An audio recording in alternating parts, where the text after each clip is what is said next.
Emotions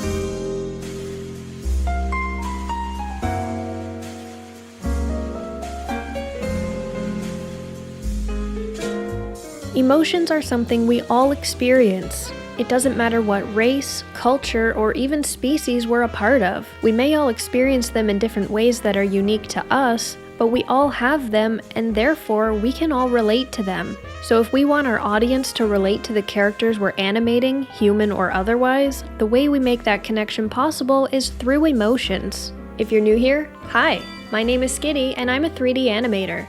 Today, we're going to go over the 7 basic emotions to understand how to properly portray them in our work. But before we get into them individually, there are some things that apply across the board that we need to understand first. Feel free to use the chapters if you're looking for a specific emotion, but I strongly recommend that you stick around at least for this first section before skipping ahead. And with that, let's get started.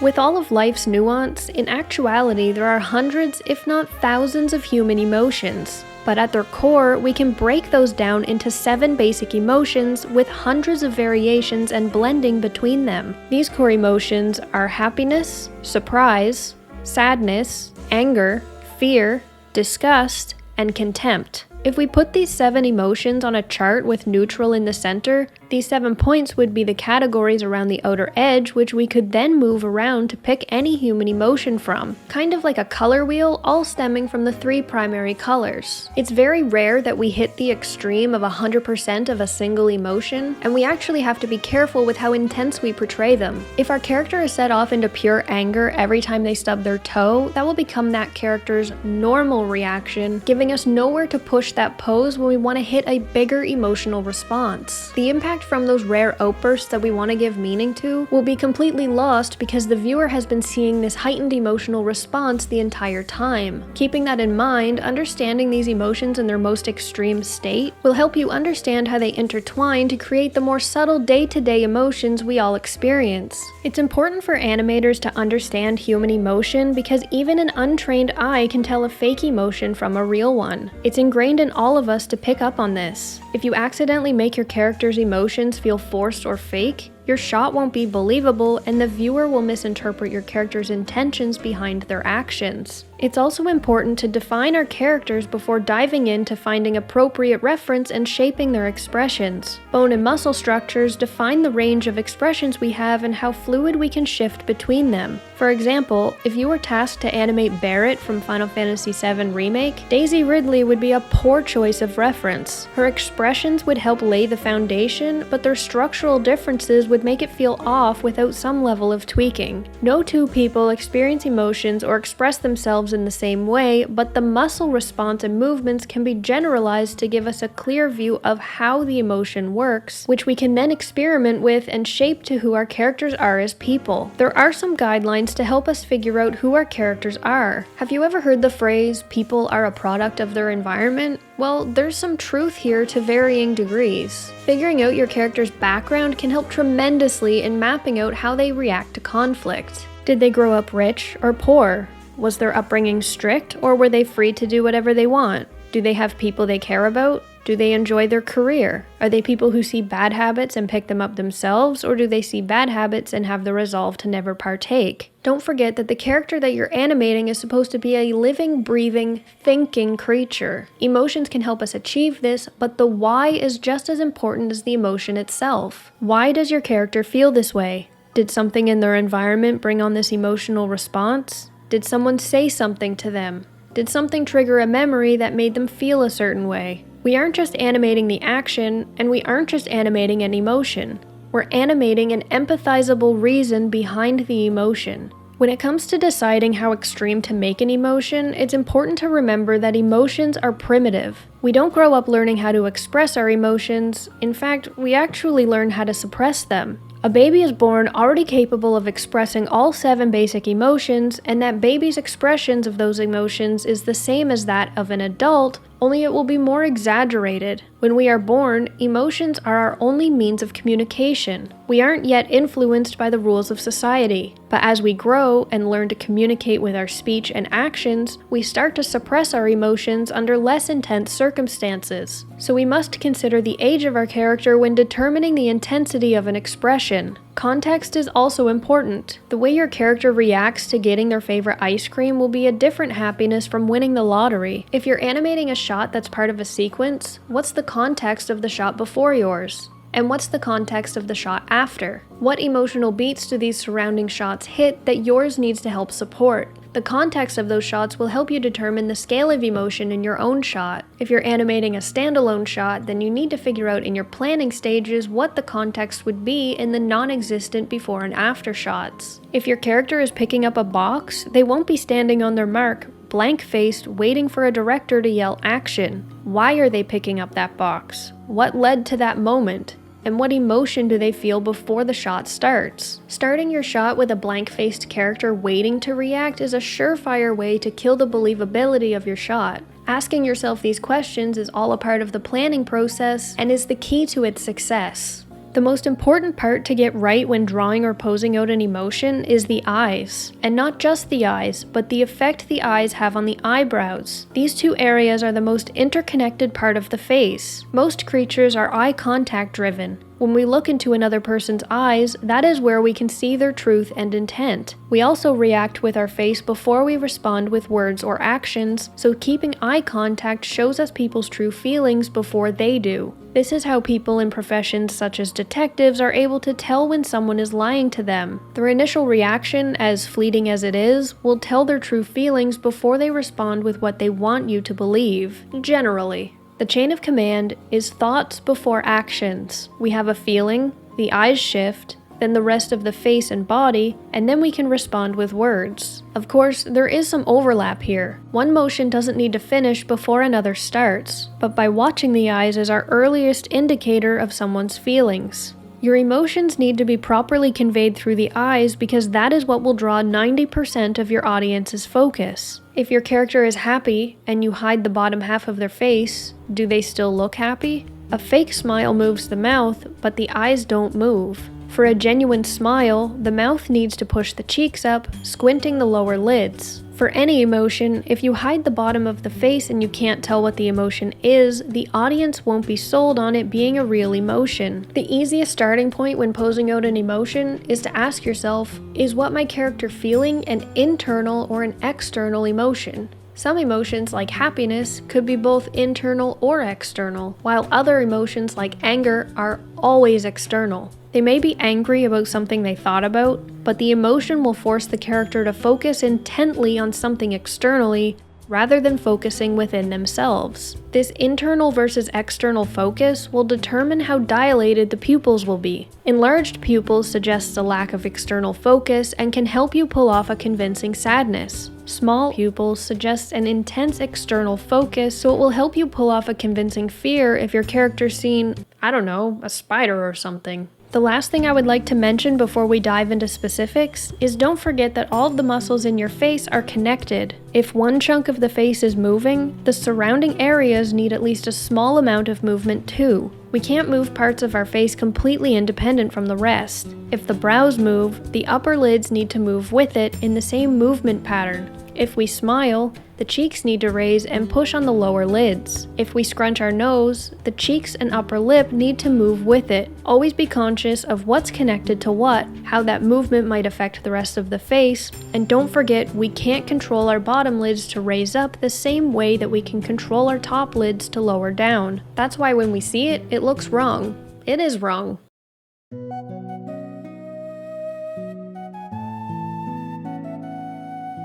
The scale of happiness is the most universal among all the basic emotions, the scale ranging from casual contentment through satisfaction and all the way up to joy or glee. Though every emotion has the same muscular response all over the world, there will be slight differences across cultures. Happiness has virtually no differences no matter where you are in the world. So let's take a look at what's happening to the facial muscles during happiness. The muscles around the eyes are going to tighten, creating crow's feet wrinkles in the corners. The eyebrows generally stay relaxed, and the upper lids lower. The upper lids are connected to the brow movement, but not the lower lid movement. The mouth muscles will pull back, wrapping around the face, which pushes the cheeks up, which pushes the lower lids up. The skin below the eye will bulge a little bit. Think of it like the entire face is moving towards your pupils while still allowing you to see, usually. For body movement, happiness gives us broader actions. We're less likely to care about our inherent laziness and may even put a rhythm in our step with or without the aid of music actually playing. With more extreme happiness, it's common to tense up our muscles like raising our shoulders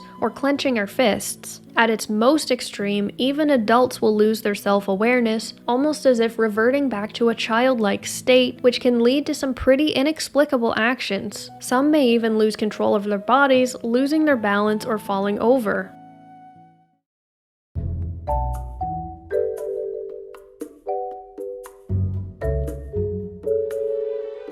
When it comes to emotions, surprise is a bit of an outlier. Where emotions like happiness are a constant state of a feeling, surprise is something unexpected that leads into feeling another emotion afterwards, kind of like the anticipation of the emotion world. When something surprises you, you aren't going to stay in that state once you've processed the thing that surprised you. That initial shock will turn into how that shock makes you feel. For example, you open the door to a surprise birthday party you had no idea was being planned. You will be surprised, but once you process what's going on, that surprise will turn to happiness. If you're walking in the woods and turn around to see a bear, that surprise will probably turn into fear. Animating a believable surprise can only last as long as it takes your character to process their surroundings and has to happen the instant something shocking happens. A fake surprise is very easy for the audience to pick out even if they don't know what they're looking for. A fake surprise reaction is hesitated and the shift into the emotion is too slow. Again, surprise is more like an antic. It isn't visible for very long before shifting to the next emotion. So how do the facial muscles react when you're surprised? The face overall will be very open. Your eyes are trying to process the shock as quickly as possible, so the eyebrows will raise along with the upper lids to get out of the way, the lower lids will lower, and the pupils will shrink, as they do when trying to focus on something. The raised eyebrows create forehead wrinkles, the eyes are very wide, and lots of white is visible in them. The jaw relaxes and opens, either a little or a lot, depending on the character. The mouth muscles stay relaxed, but don't pull them back like you would for happiness. The emotion you are shifting into can affect the surprise response as well. Keep in mind where these muscles are going to end up before positioning them for your surprise posing.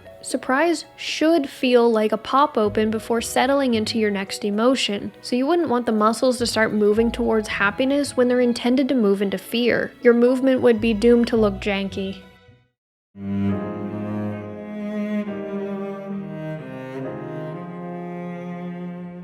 Sadness is the most internal of the basic emotions. Even if an external factor is what makes you feel sad, the emotion you settle on after the initial shock or realization will be within your own thoughts. This means that even when our sadness makes us stare at something unmoving in the real world, we can tell that what a person or character is staring at isn't actually being focused on because the pupils will be enlarged, signifying the lack of focus. Sadness, at its core, makes us think at lightning speed. We're processing information that hurts us. When so much energy is being spent on the inside, it becomes easy to appear as if we're zoning out or non-existent from the outside. Enlarged pupils are crucial in conveying that the character is looking inward rather than hyper-focusing on an object in front of them. That, of course, applies when the character's eyes are open. The person or character may very well completely cut off from the world around them by closing their eyes. When it comes to the facial movement, two things are possible here. We may drop all control from our face, completely relaxing it, slack jaw, making everything feel elongated, or we can pull the muscles around our mouth out and down, away from the nose. Either possibility will give the face an elongated look. The brows will scrunch, creating a raise on the inner corners. The outer brow is relaxed. The corners of the mouth may pull down a bit, but this is usually exaggerated in animation of the actual mouth movement, which is backwards, wrapping around the face. The corners do lower, but the typical depiction of the upside down U frown is pretty fake.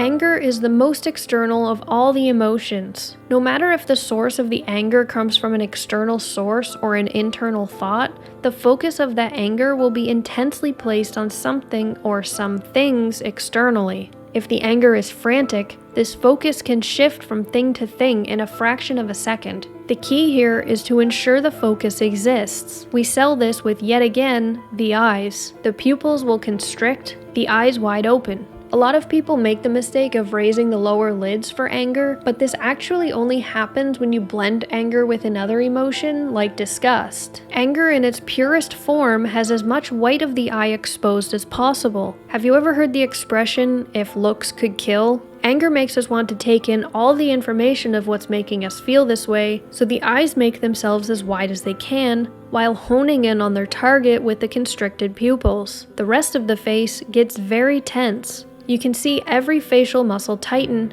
pushing towards the center of the face. Unlike the other expressions, the brows will counteract the eyes here. Against the wide eyes, you'd expect the brows to widen with it, but in this case they scrunch together and lower, following the rest of the face inward. The nose scrunches up, the lips may raise and or tighten, a crease will become visible between the brows, the forehead can wrinkle or even show some veins, the head will lower to look up more intensely, which can create tension lines in our neck. The rest of the body will follow suit, posed stiff, strong, clenched fists, and even slightly flexing.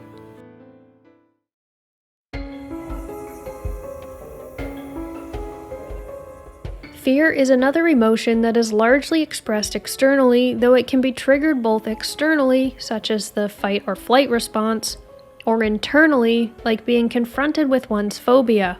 The act of fear is to watch the source of the fear intently while simultaneously backing away or protecting yourself from it. We need to watch the source to make sure we know where it is at all times and where it's going. If we look away, it may do something unpredictable, so we wouldn't be able to respond to it accordingly. Fear tenses up our entire bodies and moves in protective ways. Our most vulnerable areas are our bellies and our faces, so these are the two areas we tend to protect. We may curl up into our stomach, turning to keep our bellies away from the fear source, or we may bring our hands up to protect our face. Both responses will have that tension raising in the shoulders and radiating through the arms for a strong, tense hand pose. For the face, we have some similarities to anger. The eyes will be wide, with lots of white showing. This is how we know we can see as much of our fear as possible. The pupils, again, will shrink for focus. The brows are pulled up this time, making sure to keep out of the way of the eye's view of the surroundings.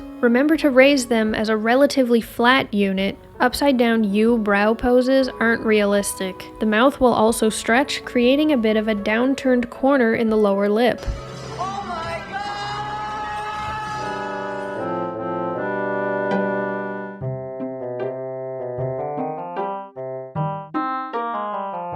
Disgust shares a lot of traits with fear, though it's still clear that these are two separate emotions. As with fear, disgust keeps us focusing on the source of the emotion, even if we turn our bodies away from it. When we are disgusted, we still want to look at what's making us feel that way, to try to grasp an understanding of it, while also recoiling to get as far away from the thing we find disgusting as possible. Even if the source doesn't smell bad, the reaction will be as if it does. Not only do we recoil from it with our bodies, our faces also recoil into themselves. Everything in our face becomes tense. Our eyebrows furrow and lower with our eyes into a squint. We pull our nose up, creating wrinkles on the sides of the bridge, which also flares the nostrils. The cheeks get pushed up with the squint, and the mouth creates a snarling frown. The mouth can be open or closed. If the mouth is closed, it will be close to where it would have to open because the muscles used to push up the corners of the nose will be pulling on the upper lip, making it want to open. If the mouth is open, the upper teeth will be visible. Disgust can also be a bit more asymmetrical than most other emotions. Our faces can have a line of action moving towards the source of disgust, or a line of action moving away from it. Both work and are a bit contextual to work with, but I find having a line of action towards the source of disgust to be more common.